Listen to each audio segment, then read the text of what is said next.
Hello and welcome to the press conference of United Nations Development Program at DRMC Model Event Conference 2020. My name is Ahmed Shayon and I am proudly serving as the Chief of Press. Alongside me, we have our sub-editor, Mr. Amlan Ahmed. We also have the executive board members of UNDP, requesting the executive board members to please introducing themselves, starting with the chairpersons.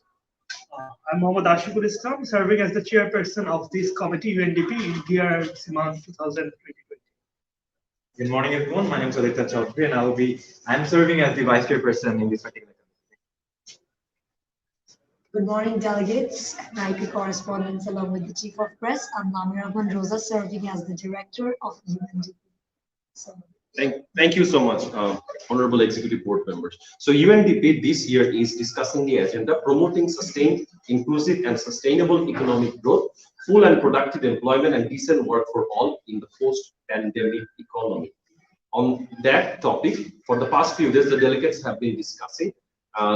They're having debates, negotiation, and whatnot. Without further ado, we will start the question and answer session. Thank you, sir, for the permission. So any questions by the correspondents? So we will start with the New York Times and then we will go to Al Jazeera. New York Times first. Press wants to know from the delegate of Germany, how does Germany plan on strategic alliance with other countries in order to achieve SDG 8? Do we have Germany? Yes. 100% How does Germany plan on strategizing alliance with other countries in order to achieve SDG 8? So Germany is already a friendly country, and it's known as one of the strongest countries that is one of the neutral countries that is allied with almost every other country. So Germany's 2030 agenda and the strategies are multilateral, which is already in process that it goes by all the other nations.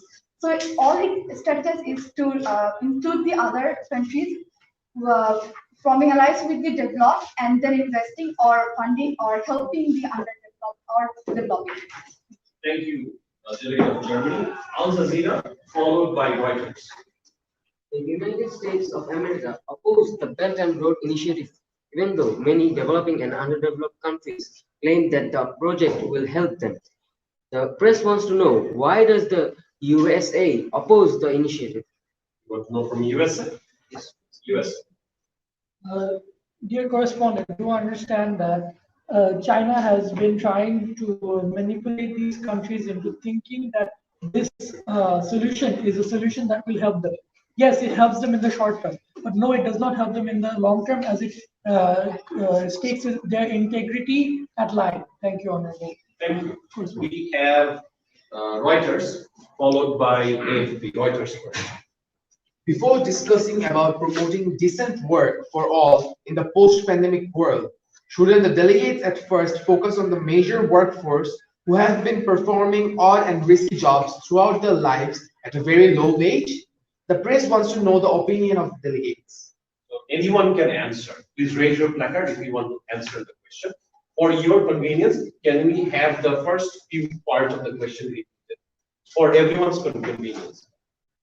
Before discussing about promoting decent work for all in the world, shouldn't the delegates at first focus on the major workforce who have been performing odd and risky jobs? So we want to know what your plans are in focusing on the main workforce. Who wants to answer? So we'll start with Switzerland, then Norway. Any other delegate? Switzerland. So the delegate would like to say that we're here in the very first place to fight to solve the problems that are hand in hand.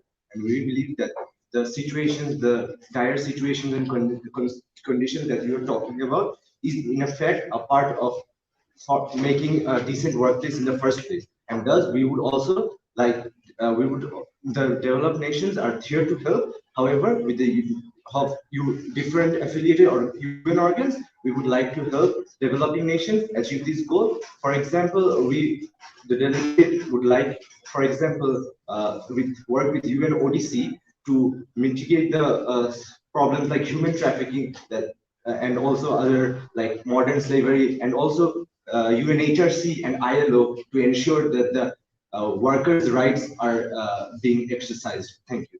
Thank you. Moving to Norway.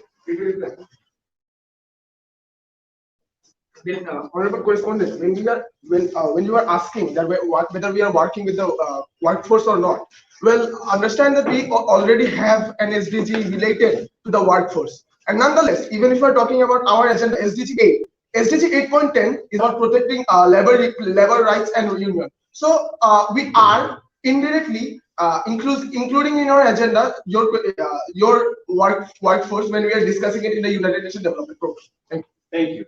Next question is from AFP, followed by Associated Press. AFP first. The delegate of Bangladesh accepted in the previous sessions that the present government won the election by corruption, still doing it. So the press wants to know how can a corrupted government can contribute to the country's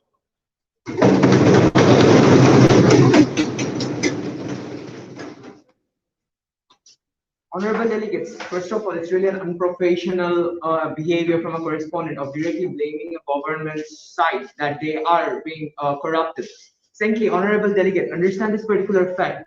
There are no proven data on showing or any organs or any reports from any bodies that showing that Bangladesh government has won the elections from corruption. So it's a humble request from the delegate of Bangladesh to any country, from any correspondent, to put such blames that lowers our diplomatic ties. Thank you.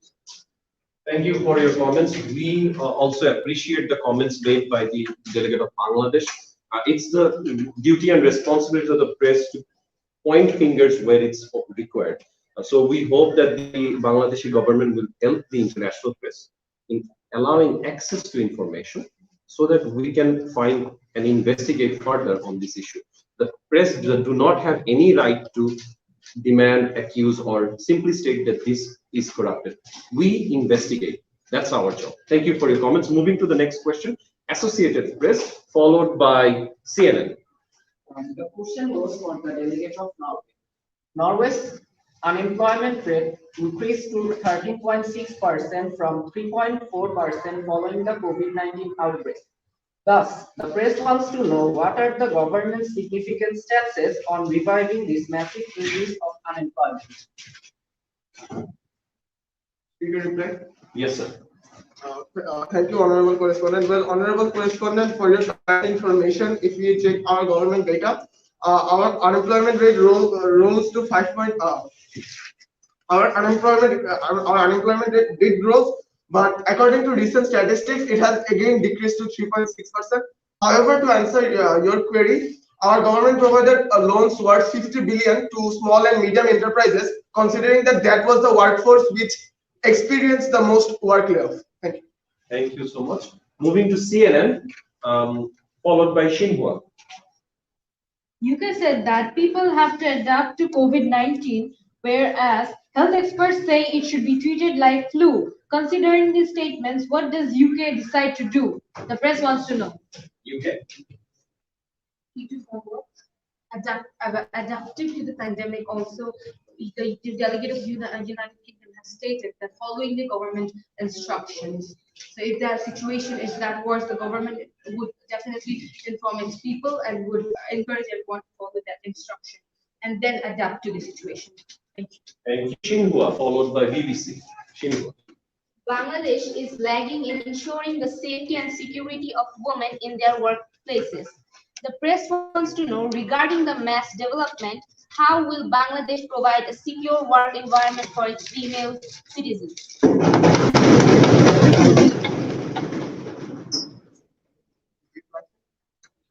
Honorable delegate, first of all, when considering women, we believe when creating a safe environment, the main thing goes to education, in which Bangladesh is putting effort. Secondly, in the recent years, especially during the COVID-19 pandemic, we have seen some development in the laws and policies of ensuring proper rights and safety to the women. Thirdly, honorable delegate, to answer your question, when we are talking about the labor rights of women, Bangladesh's own Prime Minister Sheikh Hasina, the mother of humanity, is woman herself. So I believe when we have a Prime Minister such a word, we can show that what is the status of women in our country and what she will be doing for helping the other women in our country. Thank you. Thank you. Are there any other questions? we will take BBC, and the last question will be from Times of India. So BBC first. The first one to know from the delegate of France, what steps is taken to mitigate unemployment? Yes. In order to understand that how we are actually working to mitigate the unemployment problem, you have to understand the internal how France is actually working. So the first thing is that we are one of the most few countries in which France gives an unemployment allowance to the people who are identified as unemployed.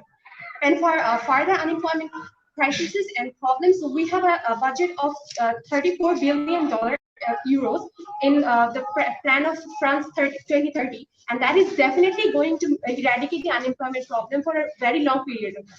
Thank you. Thank you so much. We will take a few more questions, considering there are some. So, second last question from Times of India, and finally Vox.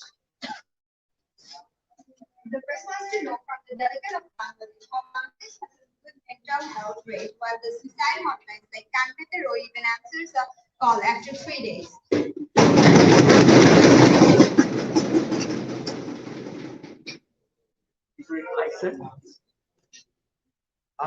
Ma'am, first of all, let's acknowledge this particular fact that when we're talking about mental health, the deterioration in mental health, it has increased in every single country over the world during the pandemic. Bangladesh is a country that believes that if we make mistakes, we know how to fix them in the future. Talking about the situation that you have just posed, we agree because in during the pandemic situation, when the mental health deterioration, there was also COVID-19, and Bangladesh government was quite busy and was very covered up while combating this pandemic. But so we would apologize our side for not ensuring such important hotlines to be open 24/7. But we would also happily acknowledge the fact that there are several telecommunications and other mental health education systems and awareness systems were spread through social media during the pandemic, such as Moner Kotha Bol and various types of telecommunications to help these people. Thank you. Thank you once again to the delegate of Bangladesh for being in the spotlight, yet delivering the answers. Last question from the correspondent, Vox. Press wants to know what China is doing in order to promote sustained and inclusive employment in the post-pandemic world. Thank you, Honorable Correspondent, for the question. As the COVID-19 crisis has had a major impact on employment all over the world, and China was not an exception. From the onset of the crisis, the government adopted a wide range of policies to support enterprises and protect workers. These policies have always prioritized employment and income. Thank you so much. With that, we will wrap up the question answer session. Now we will hear from our executive board members. First up, I'm requesting our honorable chairperson to give us some brief about the agenda and what has the committee achieved so far.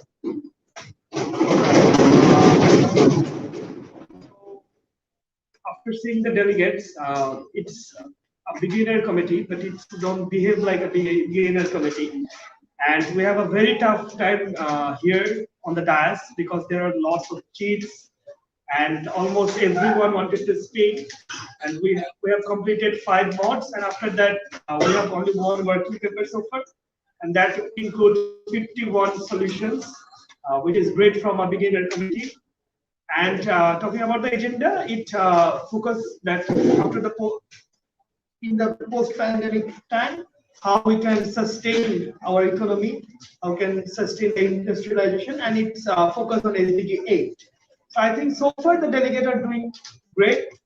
Let's see what they do in the draft resolution. We are hoping that we can come up with a fruitful draft resolution. I would like to pose a few more questions to the vice chairperson and the director. I'll start with the vice chairperson next. So I want to know from the vice chairperson, how busy has the delegate been in the last few days? And as one of the executive board members of this dais, do you really miss being a delegate now? Yeah. Thank you so much, Honorable Chief of Press. In the very first place, I'd like to congratulate each and everyone in this particular session for being present in this particular session, in this caucus itself. And yes, about the business of the delegates and also the correspondents, I believe, yes, to being an executive board member is kinda, not that much enthusiastic, because yes, we cannot debate. We just see the delegates only to debate, And yes, about the busyness, yes, each and every person in this particular committee was very busy with their research, with their speeches, and also the draft resolution, and also the so I believe each and everyone in this particular committee, all the delegates and correspondents, will encourage yourself to be executive board member, and also being a delegate. What to do in your platform is the most prioritized thing. Thank you so much. Thank you. Answer the last part that we miss delegating or not. We didn't get the chance to miss it because he had shadowed for several times.